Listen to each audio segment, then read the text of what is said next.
नमस्कार दोस्तों, आपका हमारे चैनल बायोलॉम में हार्दिक स्वागत है। आज हम बात करेंगे आपके चहीते प्रधानमंत्री श्री नरेंद्र मोदी जी के बारे में। पर दोस्तों, वीडियो शुरू करने से पहले अगर आपने हमारा चैनल सब्सक्राइब नहीं किया तो कर दे और बेल आइकन दबाना ना भूलें ताकि आपको हमारी आने वाली वीडियोस की जानकारी मिलती रहे। तो आइए शुरू करते हैं। दोस्तों, मोदी जी का असली नाम नरेंद्र दामोदर दास मोदी है।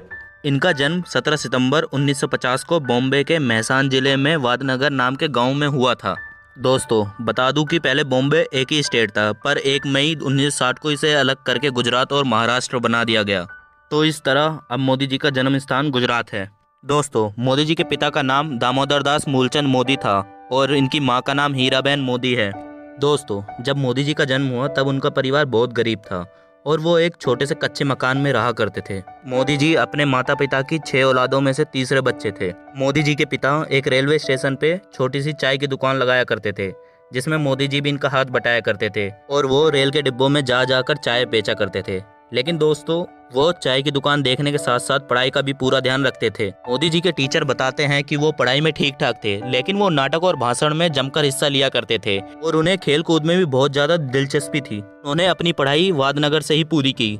सिर्फ 13 साल की उम्र में नरेंद्र मोदी जी की सगाई यशोदा बहन के साथ कर दी गई और 17 साल की उम्र में शादी कर दी गई। फाइनेंशियल एक्सप्रेस के अनुसार मोदी जी और यशोदा ने कुछ ईयर एक साथ बिताए, फिर अलग हो गए। शादी के कुछ साल बाद ही मोदी जी ने अपना घर छोड़ दिया और एक तरह से उनका वैवाहिक जीवन समाप्त ही हो गया था। मोदी जी का मानना है कि एक अनमैरिड पर्सन भ्रष्टाचार से ज्यादा अच्छे से लड़ सकता है, क्योंकि उन्हें अपने फैमिली, बच्चे और परिवार के बारे में चिंता नहीं रहती। बचपन से ही मोदी जी के अंदर देशभक्ति कूट कूट के भरी थी। जब 1962 में इंडिया चाइना का युद्ध हुआ, उस टाइम वो जवानों से भरी ट्रेनों में खाना और चाय लेके जाया करते थे। 1965 में भारत पाकिस्तान के युद्ध में भी उन्होंने जवानों की काफी मदद की थी। 1971 में वो आरएसएस के प्रचारक बन गए और अपना पूरा समय आरएसएस को देने लगे। वो सुबह 5 बजे उठ जाते थे और देर रात तक काम किया करते थे। प्रचारक होने की वजह से मोदी जी ने गुजरात में जाके लोगों की समस्या को बहुत ही करीब से समझा और फिर बीजेपी को मजबूत करने में इम्पोर्टेंट रोल निभाया। 1975 के आसपास इंदिरा गांधी ने राजनीतिक क्षेत्रों में विवाद की वजह से आपातकालीन घोषित कर दिया था। आरएसएस पे भी प्रतिबंध लगा दिया गया था।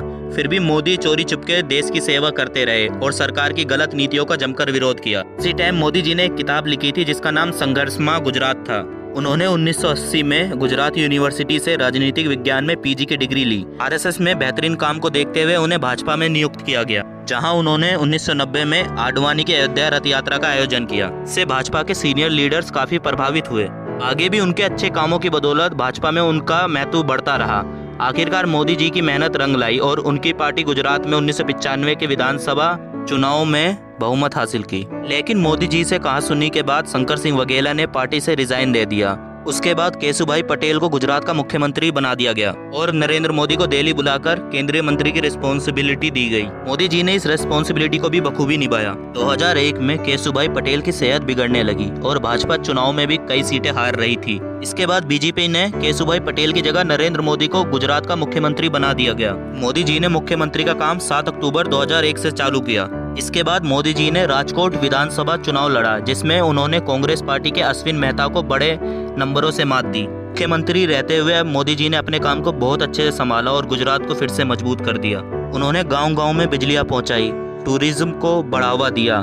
देश में पहली बार किसी राज्य ने सभी नदियों को एक साथ किया था। इससे पूरे राज्य में पानी की प्रॉब्लम सॉल्व हो गई थी।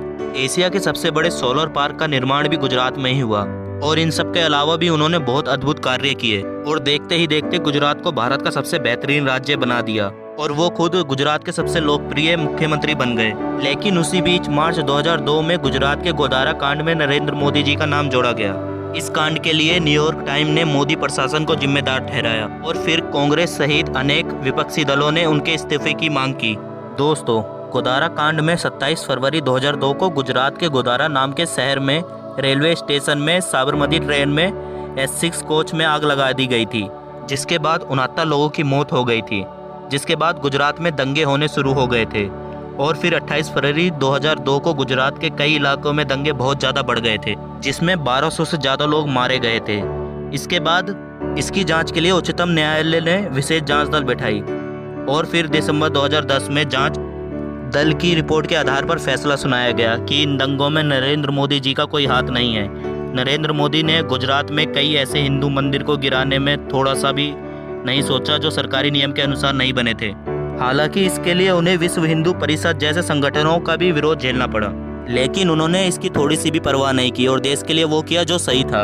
और उनके अच्छे काम और डिसीजन की वजह से वो गुजरात के 4 बार सीएम बने। गुजरात में मोदी जी की सफलता को देख के बीजेपी के नेताओं ने 2014 के लोकसभा चुनाव का पीएम उम्मीदवार घोषित किया, जिसके बाद मोदी जी ने पूरे भारत में बहुत सारी रैली की और इसके बाद उन्होंने सोशल मीडिया का भी सहारा लिया। मोदी जी के अद्भुत कार्य और प्रेरणा की वजह से वो भारत के 15वें प्रधानमंत्री बने।